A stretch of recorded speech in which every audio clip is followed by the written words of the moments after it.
You mentioned deep dive into the markets, and I think any deep dive into the markets currently also entails a deep dive into inflation expectations.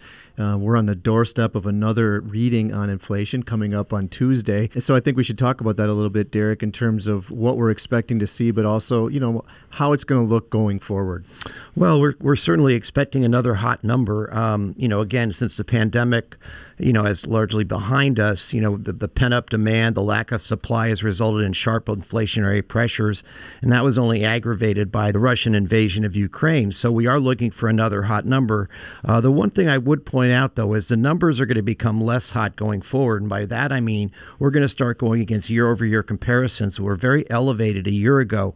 So while people will continue to talk about inflation and versions of the yield curve and the rest, it's likely that we're going to see lower inflation readings going forward than we have recently. It's interesting because I get to sit with clients frequently, and one of the things we do is deep dive into their financial plan, which includes some projections, and you have to build baseline assumptions. And for a long time, we've used an underlying average inflation rate as part of that. And clients would look at us and say, geez, that's a pretty high average. Inflation's only been running 1 or 1.5%.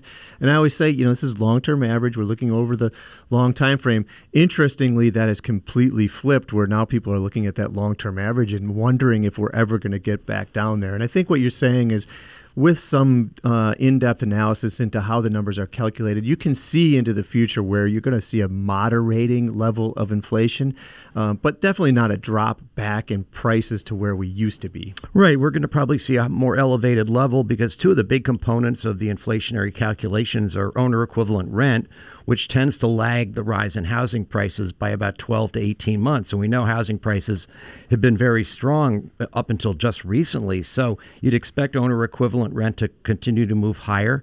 And then the other key element is oil prices. We know oil prices are sharply higher from where they were a year ago. So we know that's going to be in the cake too.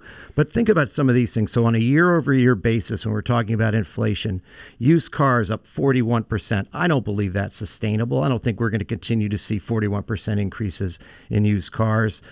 Financial services, 10%. That seems pretty high to me, too. I don't know where that number comes from. Car and truck rentals, 24%. Energy, 26%. New trucks, 12%.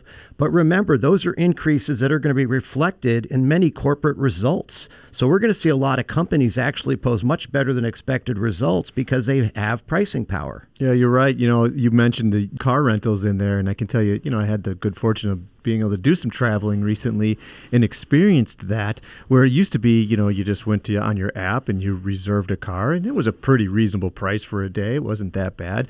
Now you got to make sure that the car is available first and foremost, that you actually can get the reservation, and the price that you're paying to rent a car for a week seems astronomical. So that's right to people's bottom line.